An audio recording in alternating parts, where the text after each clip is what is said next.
Bueno, vámonos ya. Ricardo Ravelo. Ricardo, muy buenos días. Qué gusto tenerte aquí a las 9. Hola, Marta Olivia, buenos días. Es un gusto estar aquí en tu espacio. Gracias, Ricardo. El tema por el que te queremos abordar es pues esta estrategia nacional de seguridad, esta estrategia del gobierno de la doctora Claudia Sheinbaum Pardo. ¿Cuáles son los retos? Primero, ¿cuál es tu percepción de esta estrategia? ¿Cuáles son las diferencias? ¿Qué es lo que estás notando en comparación con los anteriores gobiernos? Mira, Marta Olivia, en realidad, pues a mí me sorprendió bastante la propuesta de esta estrategia porque, bueno, no me dice nada nuevo, no me dice nada extraordinario. Es en parte una repetición de lo que ocurrió en el sexenio anterior, que como bien sabemos, pues los resultados están ahí en entredicho por el nivel de violencia que se generó hasta primero de octubre, que entregó el poder el señor López Obrador, y por el nivel de muertos, más de 180 y tantos mil muertos, de tal manera que me parece que fue una estrategia fallida. Ahora se repite parte de esta estrategia, el hecho de, por ejemplo, considerar el combate a las causas. Creo que, pues desde el punto de vista científico, esto resulta inverificable. El aspecto de la inteligencia y la investigación, pues son inherentes al Estado, es lo que hace cotidianamente un gobierno, de tal manera que pues tampoco me parece una propuesta, digo, a menos que se vaya a reforzar esta actividad de inteligencia, de investigación. Y lo de la Guardia Nacional, bueno, pues yo creo que sí se tienen que tomar en cuenta mayores controles para que esta Guardia Nacional sea eficaz. De tal manera que, pero lo que sí llama la atención, digo, en lo personal, me llama mucho la atención que, por ejemplo, una de las causas de que han generado violencia es la vinculación de la política con el crimen organizado y de empresarios en actividades criminales. De tal suerte que, bueno, esto no se toma como causas y en el sexenio anterior no se combatieron y en el actual no aparecen como una prioridad para poder desactivar redes criminales y golpear el nervio financiero del crimen organizado, el lavado de dinero. Es decir, vamos a citar un periodo del sexenio anterior a la fecha, los últimos 6 años, no hay un solo sentenciado por lavado de dinero, sentencia firme que esté en prisión, de tal manera que pues el lavado de dinero es un delito que no se combatió o no sé qué pasó finalmente si los acusados terminaron negociando. El último caso relevante que conocimos de lavado de dinero fue el de Juan Collado, el abogado de los expresidentes Salinas y Peña Nieto, por el caso de la Caja Libertad, y finalmente terminó liberado. Ya de ahí en fuera no hay gente presa por este delito. Y lo otro es el asunto de la vinculación de los políticos con la delincuencia organizada, que es lo que realmente se está hoy cuestionando muchísimo, por qué los partidos políticos siguen eligiendo candidatos que tienen vinculación con redes del crimen organizado y tienen el control del poder político. Este fenómeno ha ido creciendo mucho en el país y considero que es una de las causas centrales que generan violencia e ingobernabilidad, y estas causas lamentablemente no se combaten.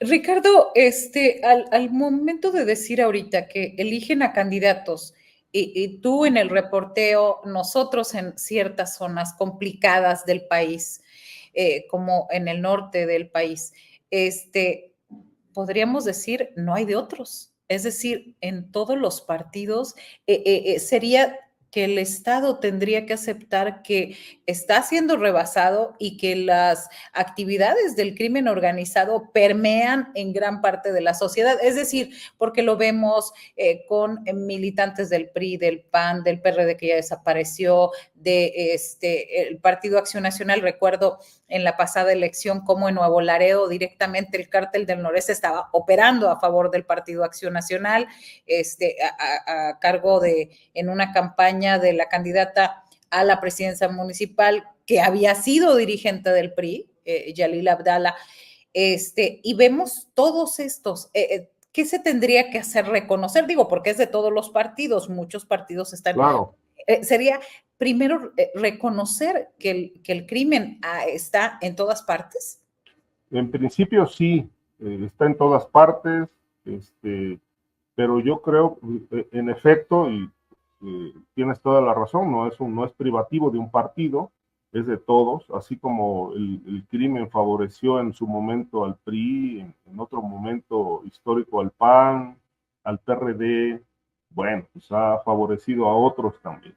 ¿Qué se tiene que hacer? Bueno, yo creo que aquí se tiene que establecer una estrategia enfocada a auditar a los aspirantes a puestos de elección popular, que la sociedad participe en las auditorías a los aspirantes o candidatos para que conozcamos realmente qué antecedentes tienen, de dónde han obtenido sus bienes, su fortuna, en caso de que algunos tengan mucho dinero, sus ligas, sus relaciones, sus actividades, porque lo que está ocurriendo es que a los partidos esto no les ha importado.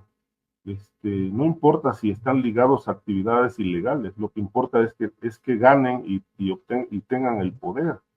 De tal suerte que este fenómeno que se ha pasado por alto históricamente, no es un tema actual, es un tema ya bastante viejo, ha permitido, por ejemplo, que lleguen al poder municipal de los ayuntamientos gente vinculada a actividades criminales. Y esto ha derivado en que en los últimos 20 años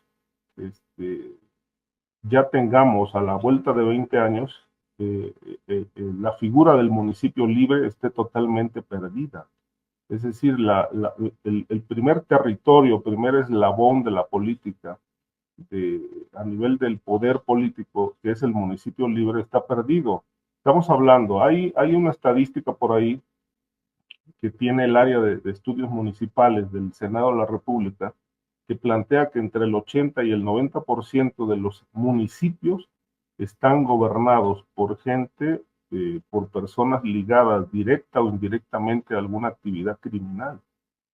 ¿Esto qué quiere decir? Que, bueno, el territorio está copado, está capturado por grupos de la delincuencia organizada, los alcaldes han llegado financiados por el crimen, y esto qué implica que, bueno, pues tienen a su servicio a las policías de los municipios, porque en buena parte del país, no digo que todo, pero en buena parte del país, por ejemplo, los comandantes de las policías municipales son a su vez jefes de plaza de alguna de las estructuras del crimen organizado.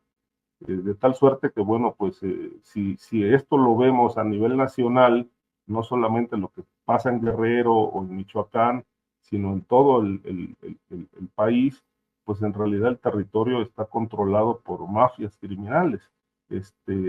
Y esto, ¿en qué deriva? En violencia, en impunidad y obviamente en impunidad y en vacío de poder. Ahora, la gran pregunta es, ¿el Estado no puede combatir eso?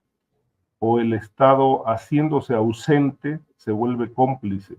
Es la gran pregunta. Y esto me llama mucho la atención porque no aparece en el planteamiento de la estrategia que dieron a conocer hace 3 días. Como si el fenómeno pues no preocupara, no importara, ¿no? Es decir, me parece que es muy, muy pobre el medicamento para el tamaño de la enfermedad. Y es decir, en esta parte hay una polémica en este sentido, en esta estrategia. Uno de los 4 aspectos es atender las causas. Y atender las causas es llevar estos programas para los jóvenes en las zonas más marginadas para que no caigan en las redes del narcotráfico. Esta situación también se ha visto por algunos analistas como un poco clasista y discriminatoria, porque pareciera que solo los pobres pudieran dedicarse a esta actividad. ¿Concuerdas en esta opinión? Claro, y además no, sí, pero no estoy de acuerdo. La pobreza no es causal de violencia. Es decir, esto ya está verificado hace muchísimo tiempo.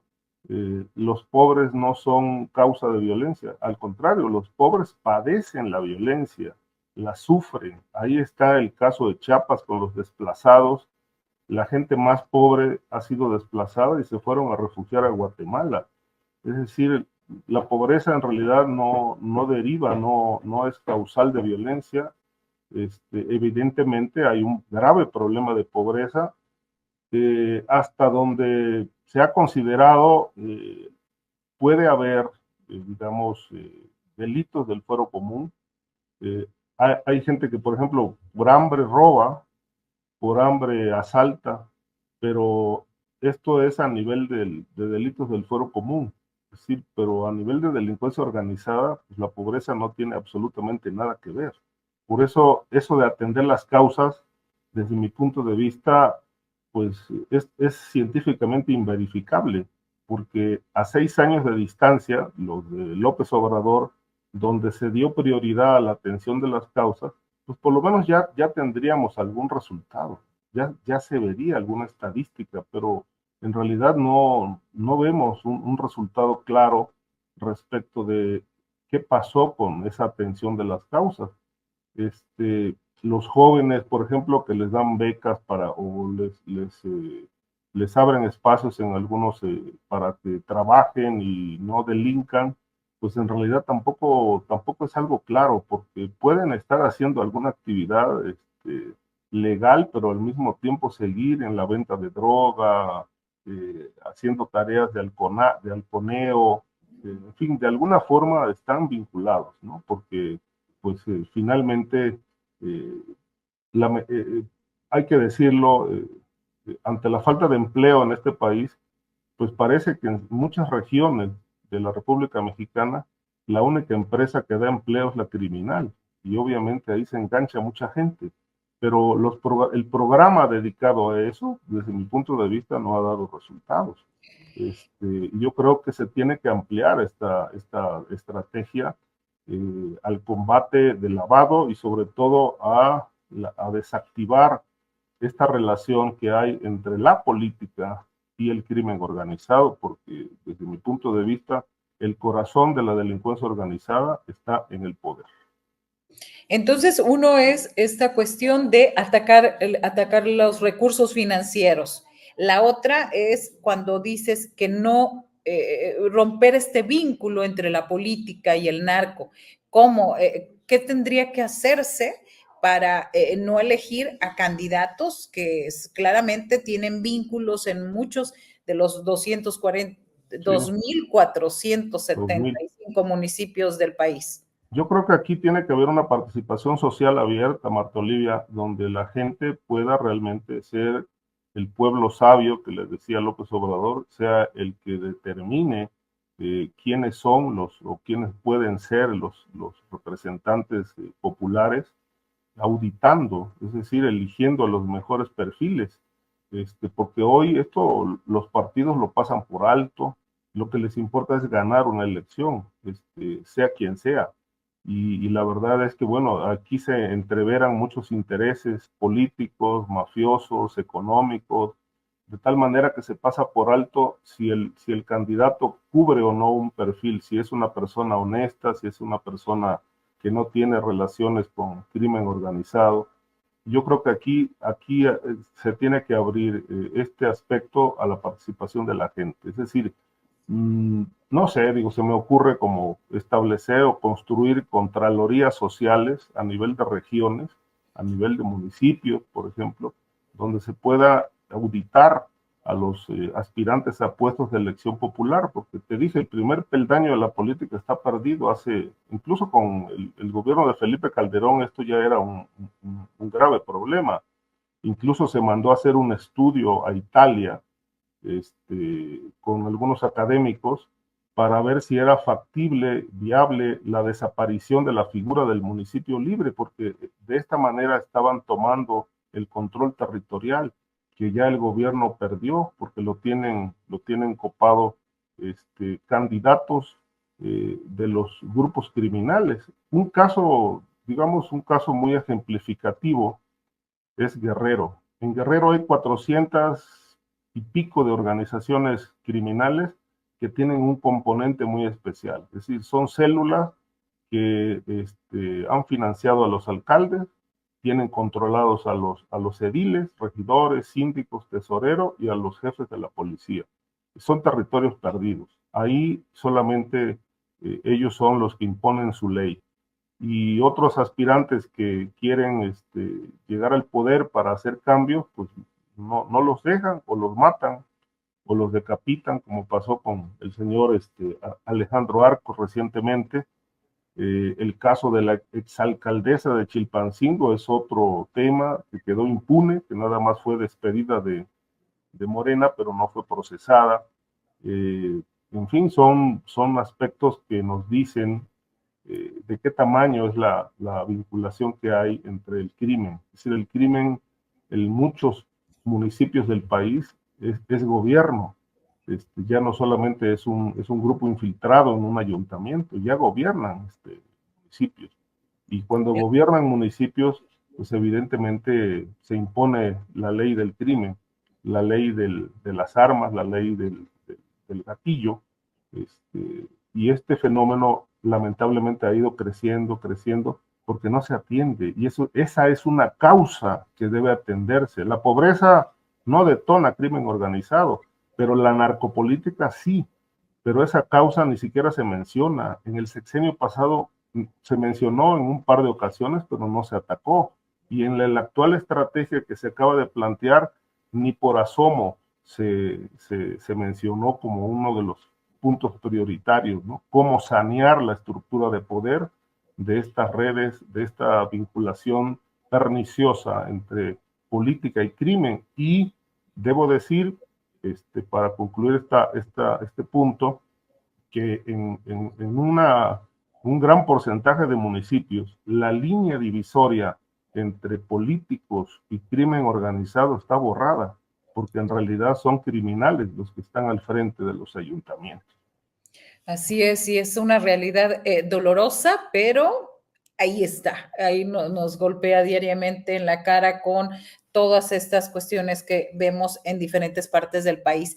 Ricardo Ravelo, pues primero agradecerte y bueno, anunciarles que en la Feria Internacional de la 24 Feria Internacional del Libro del Zócalo de la Ciudad de México, presentas El Amo de Jalisco. Ahí lo va a presentar Julio Hernández, Julio Astillero, el sábado 12, no se lo pierdan, a las 6:30 horas. ¿Qué vamos a escuchar nada más de avance, Ricardo, acerca de tu libro? Mira, se va a hacer una radiografía de este tema, porque Jalisco, bueno, Jalisco es el país, con los altos niveles de corrupción, vinculación de un gobernador al crimen organizado que sigue impune, un gobernador que se ha caracterizado por la represión, que no le gusta el cuestionamiento periodístico, que ha amenazado con demandas, que ha agredido a reporteros. Yo creo que es un debate interesante, porque así como lo vemos en Jalisco, con estos altos niveles de corrupción, contubernio con el crimen organizado, pues así está buena parte del país, de tal suerte que yo creo que va a ser un debate. Esta presentación con Julio estaba pendiente. Hay que recordar que cuando salió el libro el año pasado, Sí, nos censuraron allá en la FIL y no fue posible presentarlo presencialmente, digamos. Lo hicimos a través del espacio de Julio, este canal, muy visto, por cierto, y admirado por el público, pero esta vez sí se va a hacer presencial en la Feria del Zócalo este sábado a las 6:30 de la tarde, y yo creo que va a ser un buen debate. Esperemos que la gente pues esté contenta con lo que se va a debatir. Muy bien, el amo de Jalisco, ¿a quién nos referimos para los que vayan llegando y no sepan de qué personaje exactamente estás hablando? El amo de Jalisco es el gobernador de Jalisco, Enrique Alfaro. Enrique Alfaro, que bueno, en su momento pues quiso ser candidato presidencial, finalmente fue frenado, y al final del día pues va a terminar su gobierno pues con altos niveles de delitos como desaparición forzada, otros delitos de lesa humanidad y narcotráfico, sobre todo, lavado de dinero. Es un gobernador que termina enriquecido porque ha hecho del poder un verdadero negocio junto con gente del Poder Judicial.